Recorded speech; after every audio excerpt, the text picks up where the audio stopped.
इतना टाइम हो गईल। आयो अभी तक से न खाना उना ना खइनी। ये ऐसन मर्द बानी कि रोज के आदत हो गईल बा। 12 बजे 1 बजे 11:30 बजे खाना खतनी। ऐसे कोई खाना खाई तब मोटाई कि दुबारा अबे करी। त कह तनी घरे आवत न कि गुड़वा झंझना त हाथवा झंझना तटे त टेड़ुरी लागता। के जाने कवना के घरे जाके अभी तक से बानी। हम का कही मर से न परेशान हो गइल बानी। अब मन करता न कि छोड़ छाड़ के काम धंधा कहो भौजी आ उनका कहो दुआरिया पे का त बरबरा तनी केवड़िया काहे खोल के जाता रहो। जहाँ तनी दुआर पे घूमे घूम चल घूमे तू का कहो होई है पेट निकल गइल हो।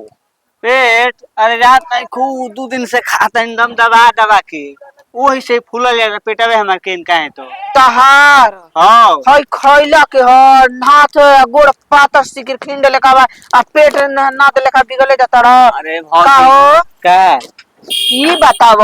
हम त सुनले बानी हां आ सुनते आवतानी कि 11 साल के 9 साल के लड़किन के लड़का होताटे।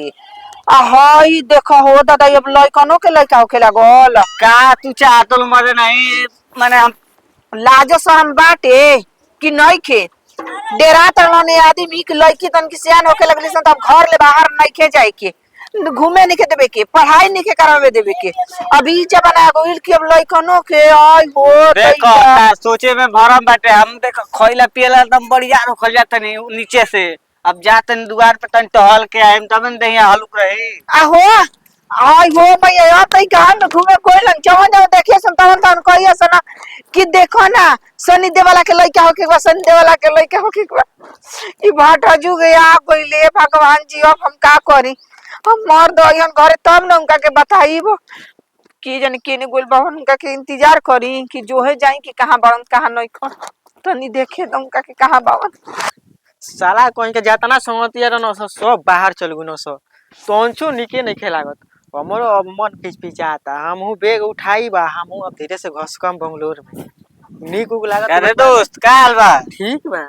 का बात बा रे केजिया वाले खड़ा यही तरह सोचा तरह अकेले रहनी हो तो ये मत दीने पदीने फेंकले जातले कावा छी बेटा बा होखे वाला बा का ए मरे का कहतले बताऊ हम त खा पी के कहतनी कि बड़ी यार त हम घरवा के ही आदमी सब बतिए कहतटे ए मरदे हमार संगे मत रहिए ना तो कोनो देखे से तो कोई ऐसा कि तोरे लइका सही में तो रोके वाला बाटे यही तरह में ररुआ लेखा टंगाई जाता। का यार तू एगो हमार दोस्त रहले तू हमरा के ऐसे कहे लगले तू हमार संग छोड़ लगले सही में हमार संगे रहबे तो घर के तोर आदमी कहे लगे कि एकरे हटे एकरे संगे जो एकरे संगे रही है मजाक ना सही में जनाता कि होखे वाला बाटे का हम करी तू त पगलाइले वाला हमार घरवा के दिन पगला गेल बना कोई के संगे सुता रहेगा। हम कैसे आनी के समझाई कि कतम गोइल है नहीं कि कैसे हो गइल बाटे हम जानते हैं खइला से होखेला जा तनी भौजी से कहम कि लिया के चल हमके तनी डॉक्टरी में त भौजी से ए सुन ना का अच्छा तू हमार संगतिया हुए ना हां एकदम सही सही बता तू कामना संगे तू ई सब करवइले बानी तोरा के हम कैसे समझाई यार तू हमार दम दोस्त हवे ना तोरे संग रही ना हां तब हम कहा दूसरा संग कहता कुछ कइले बानी बताऊ तो तोर कहे के मतलब बा कि हम ही कइले बानी हम कहाँ कहतनी पूरा गांव घर के आदमी ने कहता ना अब भौजियो संग संग कहतली हां तो यार पहाड़ के कोई के संगे कुछ कइले करवइले ओकरा पे कोई से तो न तो कइले के तो उहे आइल न तो तू ऐसन हो गइल बाले ए यार तू गलत समझतले हम जात नहीं भौजी के लिए के ठीक ना एबार डॉक्टरी में चेक करवाई तब कौन चीज करवाई में करा ऊपर जो चेक करवा वो अब आने वाला बाटे अब गांव में अब तोहार बाजा बाज जाई जा तनी इस साला कहीं के बताबो सब तो जानता कि मेहरारू के लइका होला ई साला उल्टा जमाना चल देले बा लइका मनो के होखे लागल बताबो इस साला के संगे हम ही रही ना ना बार भाग हम तो ई साला फंसा दे कह के करे लइका हो ए भैया जल्दी चले दो अब मेहरारू बिया न सारा ओकर देह देखला से बुझाई कि भैंसा के खींच ली बाकी एगो काम कह दो त ना लहसुन बोदी प्याज बोदी बाकी सोहे कोढ़े के लूर या बुद्धि कुछ नहीं खे। अब हम काम पर ले आई कुल सोहले रही में कितना लहसुन में घास लाग गइल बा का लहसुन बैठी या बढ़िया काजी अरे हेजू बनी हम चारों जो हतनी। तू चारों ओर खोजबे करबो के काम धंधा से सारा कुछ मतलब बा। आ रउआ के तो कामे में नजर रहता ध्यान। हम कहाँ का पर डाली? कही? अरे हमारा पर नट डाली। तब दूसरा पर कोनो पर डाली। अब हमनी के गांव में मुंह दिखावे लायक ना रहल जाई। का हो गइल बा? तोर तो एगो अलगे नाटक या ड्रामा रहेला, सारा जब देखो तब कोनो बझावना बात लेके आई रहबी। हमनी के इज्जत प्रतिष्ठा खत्म। का बहिन बिया कि कोनो के लेके भाग गइल की इज्जत प्रतिष्ठा चल गइल? अच्छा तोर बहिनिया भाग गइल का रे? हमार बहिनिया नहीं के भागल। हाँ और भैया गाभिन भइल बा। जाए दे देवर हइए हंसी मजाक कइए देले होई त का हो गइल? का हो गइल? अरे बियाह के बाद लइका होके के बा ओकरा। संदेह लाके लइका के लइका होला, दिमाग खराब बा।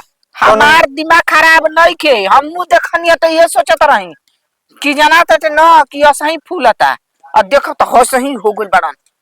कसुना तो जाना तो कि 7-8 महीना के हो गइल बा। करे हम कहियो ध्याने नहीं देता, तू कहतड़ी कि फूलल जाता। असली में दिन भर हम काम पर रहतनी, किरिन डुबाला आवतनी तो अपना रूम में सुता रहता। अब देख कहाँ हमके पावतनी। बताओ लड़की तो लड़की अब लड़कनों के ये हाल हो गइल बाटे। घोर कलजुग आ गइल। सही रे, तबियत खराब बा ओकर। तबियत खराब बा। खातन पियतन घूमतन न तबियत खराब बा। तेरी दादी में इज्जत जाई का रे? चली ना चली कोनो तन ठीक देखी। नहीं खे, जुग जमाना खराब बा। आ देखा तारू की दुनिया यार से वार होता। जब 9 साल के लड़की के लड़का हो जाता तो आदमियों के हो सकता। चलता रे हाजी चलता। तब तक बड़ा बेटा न भी यही हां। अब कौनो बेटा बिया, अब हम तारा का कही? चली जी पहले आई देखल जाओ। सावर ई का हो सुनत नहीं। हाँ बुझाते नहीं कि का हो लपेटा में दोस्त दोस्त हम भौजियो मार तली में है तार लइका होखे वाला बाटे। संदेला का हो भैया? करे का हो बिल्कुल हम का देखत रे सारा कहीं का आई पेट तोर फूलल बारे, लइका होखे वाला बा तोर। बुझाते नहीं के भैया। तो हम तो जानते हैं कि खा पी के इतना बढ़िया रखल जाता है। सारा ऊ कहीं के खैला पियला से खाली पेट फूलेला या पेट मोटाला, देह सुखा के बुझाता कि सरवा करो नाशा करेला। का हो भैया? अच्छा ये बता, ये जब केहू नहीं खे, तोर भौजियो नहीं खे, कि खाली तू बाड़े या हम बानी? हाँ कोनो के संगे पुआरा में नहीं खे ना गोइल? ये भैया ई के कहो तो लो हमार तो पेट दुखाता इतना कि जाना था कि साला कहीं के आधा गांव पूरा हल्ला हो गइल बा किशन देवला के लइका होखे वाला बा, लइका होखे वाला। मैं इज्जत सरव के ऊ हमनी के पतल में खाई रे। लइकिन के होके तो एगो बात रहला, लइका के अब लइका हुई। तो ये भैया ई हमारे का नहीं के बुझात कि कैसे ही हो गइल बाटे। सही सही बता, कोनो संग गोइल बारे कोनो लइकन के संगे? ना सत्येंद्रा संग खालसा रहत नहीं। सारा ऊ तेंदरे से बियाह करबे? ये भैया देखो ई कुल क्या कहतल छोड़ हटाओ। देखो जाम का हॉस्पिटल में लिया के चला जा जल्दी ना तो देखत नहीं हम परा निकल चल ना तो साला काजी? कहीं का मर जइबे। की कर जी? तूहू माने जरला पर निमक द तड़ू के करह। जेकरा गुल खिलाए में लाजे शरम नहीं के त हमारा पूछला में कौन शरम देख बाटे? ई बात नैहर ससुरा एक मत करिए। काहे? अब हम माने- जाता नहीं है कि चेक करा के ले चले। हमारे अब लड़का होके के बाटे कि कोई कही कि एकर लड़का हो गइल एकर लड़का हो गइल। तोर होके के रही तो कोनो दिक्कत नहीं खे। ई बियाहन त के करा पर छपई हन। आय अब हॉस्पिटल में जाता नहीं, अल्ट्रासाउंड करावता नहीं, खुद पता चल जी का बा। केकर नाम देबा हो? एकर बाप की हो? चुप रे, तो दादी मोर बाप के हम माई के ह। ना चले। ये हमारा नैहरवा के रहित त पूरा गांव जान जाई त गांव का जवाब पथा सब एगो जान भाई जाई। मरे मरे भइल बा, हाँ। ए जी बाप के नाम पूछाता। चल कैसे अपन आप बाटे त छुपाव तड़न बतावे से ये हमर बहिन पर रहित तो का कह के ताना मार के ना हमरा के मुआ देतन जिए ना देतनी। अच्छा देखतनी तो बताओ, मैं गांव घर हंसी न। ए भैया अच्छा रिपोर्टवा में क्या बतावता हो? रे रिपोर्टवा में उतना दिन से तू दुख झेला तड़ा, बाकी रे कहूं दिन नहीं ख भैया से कहत कि हमरा हई दुख बा, हई तकलीफ बा, हई दिक्कत बा। बताओ, मैं गांव में चर्चा हो गई। अब क्या करब हम जानता है कि केन खाद पियत बाइन तब पेटवा फूलता। पेटवा फूलता त हमर चेहरा सुखाइल जाता। ऐसन कुल लक्षण जेकरा लइका होके के रहेला ओकरी होला। ठीक ना? हाँ हाँ चल घबराए वाला बात नहीं खे। चलो। हम बानी ना। का कहीं ये भौजी नइखू जानत न हमार देवरा के लइका होके के बाटे तब का हो आ जाना तड़ूला जातो नइखे हो और सही पेट निकलल बा पूरा गांव में घुमा ताटे लिया गइल बा हॉस्पिटल में जानते नइखन सब टोला महला जान गइल बाटे का करबू ओकरा इज्जत आ प्रतिष्ठा के त नकियो लोक लाज ना रहल ये भौजी तब का अब हमनी के देखले बानी जा कि केवना के हो या का हो ऊ न बताई महतारी ने बतावेली सन हो कि केकर लइका हो या केकर ना हो बाप का जानी बटले बा चला तब का हो इज्जत प्रतिष्ठा मोय गांव में हंसवा दिलस और ई कहत न पर न तो बतिये आ न तो कहिए कि नहीं हमरा भैया के लइका होके चुप रे।